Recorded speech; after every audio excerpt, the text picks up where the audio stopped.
Saudara, pembongkaran pagar laut di Tangerang kembali dilanjutkan hari ini. Tak menyoal siapa pemilik proyek pagar laut ini, namun sejumlah dugaan muncul karena diduga wilayah pagar laut ini tadinya merupakan daratan. Kita bahas bersama Sekjen Koalisi Rakyat untuk Keadilan Perikanan atau Kiara, Susan Herawati. Selamat pagi Mbak Susan, terima kasih. Selamat pagi. Sudah di Breaking News Kompas TV. Iya. Mbak Susan, tadi Anda mendengar bahwa hasil investigasi Kompas menunjukkan bahwa ada afiliasi mereka yang memiliki HGB dengan pengembang di PIK 2. Ya. Dari temuan Kiara, investigasi Kiara sendiri seperti apa? Sebenarnya kalau dari penelusuran kami ya, memang awalnya nama Agung Sedayu ini gitu ya, itu sudah keluar dari penuturan kawan-kawan nelayan gitu. Dan kalau di lapangan sebenarnya para pelaku gitu ya, oknum-oknum yang melakukan pemagaran, bukan nelayannya ya, memang ini memang sudah tahu dan sudah menyebutkan ini proyeknya Agung, gitu, proyeknya Aguan gitu istilahnya. Tahun berapa itu? Itu dari 2024 sebenarnya, ketika pagar ini mulai dibangun ya. Jadi nelayan ini sebenarnya sudah tahu gitu, tapi masalahnya adalah mereka kan tidak tahu melapor kemana. Bukan tidak tahu melapor kemana ya, mereka lapor misalkan ke tingkat desa gitu ya, aparat desa. Kita bisa lihat bagaimana dalam dinamika perdebatan beberapa satu minggu terakhir lah, kita tahu bahwa posisi di tingkat desa pun sudah pro-nya kemana gitu. Jadi itu yang membuat nelayan ini kesulitan gitu. Sehingga ada terpecah itu ya? Betul, bahkan mereka melapor ke DKP, tadi DKP turun tapi kemudian tidak ada yang signifikan lah istilahnya dari hasil investigasi gitu. Tapi yang menarik kalau kemudian tadi temuannya adalah memang Agung Sedayu gitu ya, anak perusahaan atau perusahaan cangkang ini diinisiasi di tahun 2022. 2022 ini kemungkinan terbesar adalah bagaimana pemerintah provinsi itu melakukan integrasi tata ruang laut dan darat.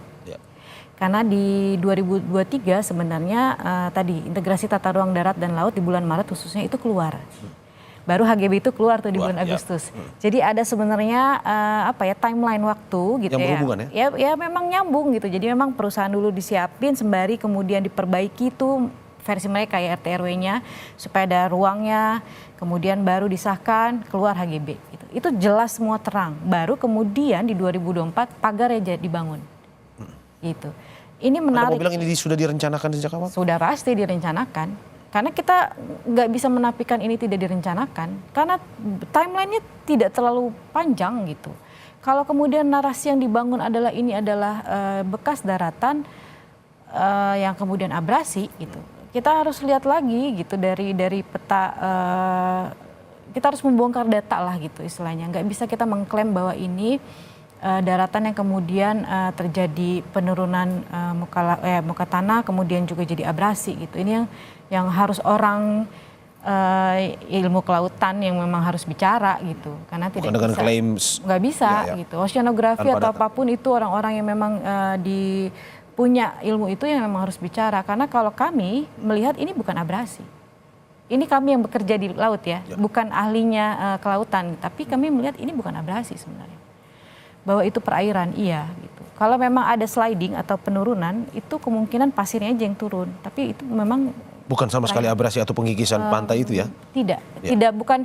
Kalau dibilang ini adalah dulunya laut kemudian darat kemudian jadi laut, kayaknya enggak deh gitu. Enggak begitu, kalau kita lihat tuh ekosistemnya, konturnya ya, enggak begitu gitu. Kalau kami yang kerja tahunan di kelautan enggak begitu gitu cara lihatnya gitu. Oke, kalau misalkan ini bukan abrasi, apa dari investigasi Kiara? Iya, tadi saya bilang bahwa memang ada hal yang disiapkan gitu ya, disiapkan untuk ujung-ujungnya adalah reklamasi gitu.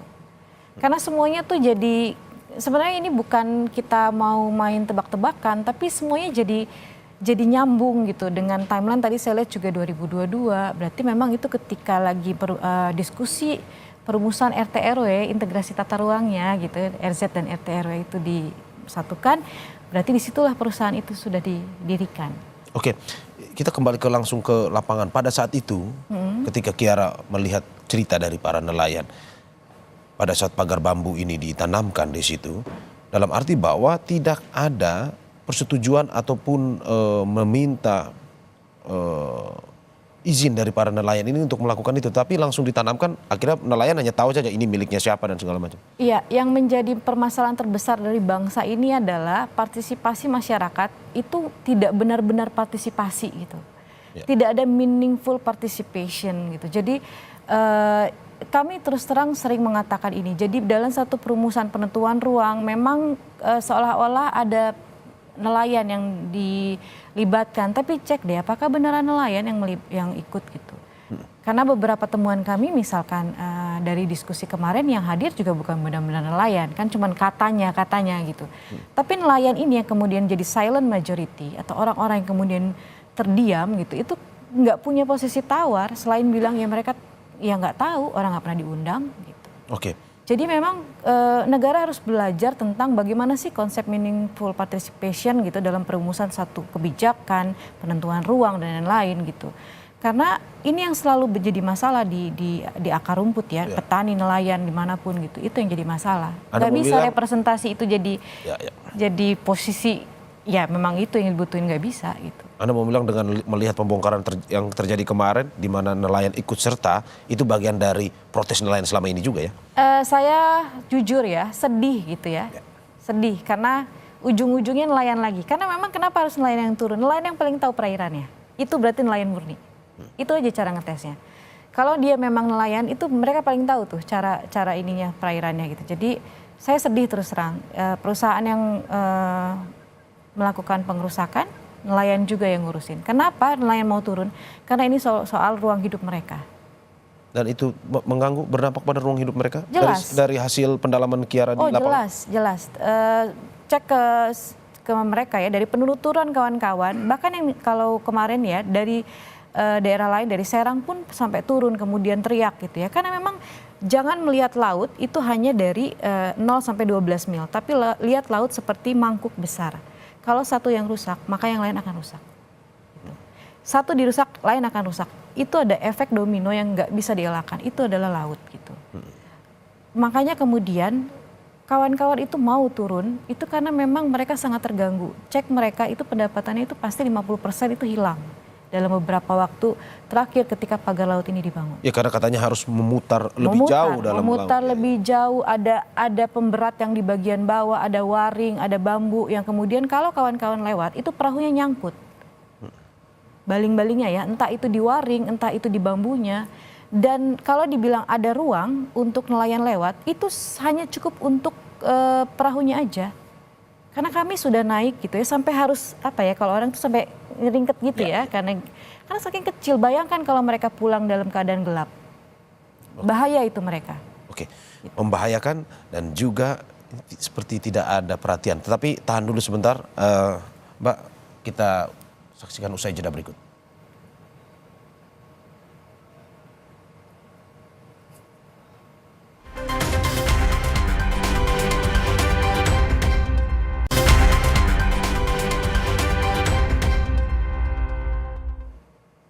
Terima kasih saudara, masih di Breaking News Kompas TV dan juga masih bersama saya Sekjen Koalisi Rakyat untuk Keadilan Perikanan atau Kiara Susan Herawati. Mbak Susan, kita lanjutkan obrolan kita tadi.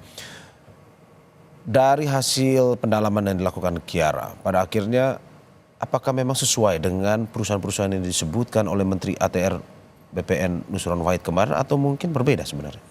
Iya, sebenarnya payung perusahaannya tetap ke Agung Sedayu gitu. Walaupun memang yang namanya keluar itu adalah perusahaan anak perusahaan atau perusahaan cangkang lainnya gitu. Sebenarnya yang menarik untuk ditelusuri adalah ada siapa lagi sih selain dua perusahaan yang tersebut ini gitu.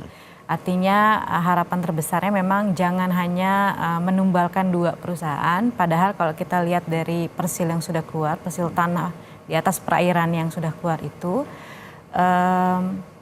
yang dibongkar hari ini hanya 1/4 dari luasan yang kita temukan gitu. Artinya ATR BPN, KKP, kita semua punya tanggung jawab untuk membuka sisanya gitu. 1/4 itu berapa? 100 hektar. Dari 515 hektar yang kami temukan. Sudah ada persil tanah di atas perairan. 100 dari 500. Sisanya punya siapa tuh, Mbak? Itu yang harus dibuka oleh Bapak Nusron. Karena seharusnya ya HGB itu menjadi informasi publik. Artinya kita bisa tahu sebenarnya siapa yang punya HGB gitu ya. Sayangnya ini kan sangat-sangat sulit untuk didapatkan oleh masyarakat sipil ya, masyarakat umum lainnya itu nggak bisa gitu. Kecuali memang dibuka oleh ATR BPN. Menariknya dalam kasus ini sebenarnya tadi dia jangan nih dua perusahaan ini ditumbalkan gitu, dikeluarkan namanya gitu. Padahal ada perusahaan lain mungkin ya lebih besar gitu. Ini harusnya dibuka gitu karena kita percaya bahwa persil tanah yang hari ini kita bisa lihat di peta bumi itu bukan barang ataupun proses yang ujuk-ujuk gitu kalau kata bahasa orang Sunda. Nggak mungkin, ini pasti proses yang panjang. Anda mau bilang bahwa 100 hektar ini ditumbalkan demi sisanya 400 itu yang masih belum diketahui? Saya bilang seperti itu, kecuali memang ada keberanian dari Menteri untuk membantah apa yang saya sampaikan ya. Oke, tadi Anda sudah mendengar informasinya pastinya terkait dengan pemanggilan DPR terhadap Menteri KP. Apa usulan dari Kiara sendiri kepada DPR, apa sebenarnya harus digali dari Menteri KP? Iya, pertama kasus Tangerang ini adalah titik balik sebenarnya ya untuk kita semua melihat kinerja KKP gitu, itu pasti gitu. Karena ternyata kita yang bekerja di kelautan perikanan sebenarnya sudah merasakan banyak permasalahan gitu ya, carut marut dalam tata kelola kelautan dan perikanan, dan dampaknya dirasakan betul oleh nelayan. Banyak kasus-kasus perampasan ruang yang terjadi di pesisir, bahkan terdekat Pulau Pari gitu ya, Sangiang, Wawenii, di Kendal juga jadi daerah industri gitu ya. Jadi banyak sekali kasus-kasus sebenarnya yang dialami. Belum lagi kalau ingat tahun kemarin sepertinya yang heboh-heboh ekspor pasir laut gitu ya, kemudian benih lobster. Banyak sebenarnya carut marut itu. Memang kita menitipkan pesan kepada DPR gitu ya, untuk kemudian mempertanyakan lagi sebenarnya orientasi dari KKP ke depan ini memang mau mensejahterakan nelayan atau memang mau membuat mereka semakin miskin gitu dengan kebijakan yang hadir. Selain itu juga saya pernah sampaikan sebenarnya sepertinya Menteri harus banyak-banyak turun ke lapangan, bertemu dengan nelayan supaya dia tahu cara mengelola laut yang baik dan benar itu seperti apa gitu. Karena saya pernah sampaikan ini di KKP waktu itu, saya ingat tanggalnya 10 Oktober gitu, 2024 gitu. Karena kami merasa bahwa ini sulit banget gitu ya untuk diajak bicara, untuk diajak diskusi oleh nelayan gitu. Oke, Mbak, terkait dengan pembongkarannya sendiri, apakah memang harus kita melihat bahwa ini selesai di pembongkaran saja? Atau apa sebenarnya yang perlu dilakukan oleh pemerintah dalam arti bahwa tidak hanya melindungi nelayan tetapi juga mensejahterakan dan juga mencegah agar hal-hal seperti ini tidak terulang lagi? Ini jadi momen titik balik ya, saya bilang gitu ya, titik balik atau arus balik lah kalau kita bilang. Ternyata banyak ya instansi atau para pemangku kebijakan yang harus bebenah gitu. Bukan hanya KKP tapi ATR BPN juga. Kasus ini tidak akan jadi apa-apa kalau kemudian ATR BPN itu juga tidak membuka HGB yang hari ini ada di pesisir. Yang harus dicabut itu bukan cuma 100 hektar, tapi mungkin banyak banget gitu ya HGB yang sudah diterbitkan oleh ATR BPN di pesisir dan pulau-pulau kecil yang memang harus dicabut. Kalau memang negara ini paham tentang apa itu hak konstitusi nelayan ya, harusnya itu memang tidak ada dan tidak boleh terbit. Gitu. Permasalahannya adalah ini PR besar, kerja besar, karena yang harus dirombak bukan cuma di tingkat kementerian, tapi sampai tingkat bawah sekalipun. Kantor pertanahan gitu ya, kemudian juga KKP juga harus banyak memperbaiki mekanisme komunikasi dengan DKP misalkan gitu. Jadi banyak sekali yang memang harus dibenahi. Jangan sia-siakan momen ini sebenarnya untuk kemudian mereform ya, memperbaiki kita semua. Gitu. Oke, Mbak Susan, terima kasih atas apa yang disampaikan. Semoga itu kata kuncinya, titik balik untuk bisa mengevaluasi apa yang terjadi di laut kita. Pada akhirnya juga memberikan pengamanan tapi juga mensejahterakan kembali para nelayan kita. Terima kasih Sekjen Koalisi Rakyat untuk Keadilan Perikanan atau Kiara, Susan Herawati sudah bergabung di Breaking News Kompas TV hari ini. Terima kasih. Sehat selalu Mbak. Amin.